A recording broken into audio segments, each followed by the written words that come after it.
আজকের বাড়িতে রান্না হবে মাংস। তো আমি রসুন আর আদাটা ছাড়াতে বসেছি। তারপর দেখো সকালের খাবার খেয়ে নিচ্ছি, মাছ মোলা ডিম মোলা দিয়ে গরম ভাত খেয়ে। এদিকে বাবা দোকান থেকে নিয়ে চলে এসেছে মাংস, আর দেখো একদম কেটে নিয়ে এসছে। দোকানে যতই কেটে পরিষ্কার করে দিক না কেন, তবু তো বাড়িতে পরিষ্কার করে নেবই। আর এই দেখো রান্না করতে বসে গেছে, পেশাই রান্না করছে আজকাল, একদম লাল লাল ঝোল হবে। তো যাই, একদম কালারটা দেখে বুঝতেই পারছো একদম লাল লাল। তো জানো তো তোমাদের দাদাভাই কষা মাংস খেতে খুব পছন্দ করে, কিন্তু তখন বাড়িতে ছিল না। আর কষা মাংস ঠান্ডা হয়ে গেলে তুলে রাখলে ভালো লাগে না, গরম গরম খেতেই ভালো লাগে। তো রান্না হয়ে যেতে মা সবাইকে বাটিতে বাটিতে করে তুলে দিল। আমাদের বাড়িতে কিন্তু এরকমই খাওয়া হয় আর কি।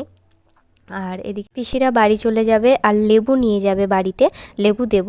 তো দেখো মা আর আমি দুজনেই লেবু তুলতে এসেছি, আর একটা থকায় দেখেছো কতগুলো লেবু হয়েছে একসঙ্গে।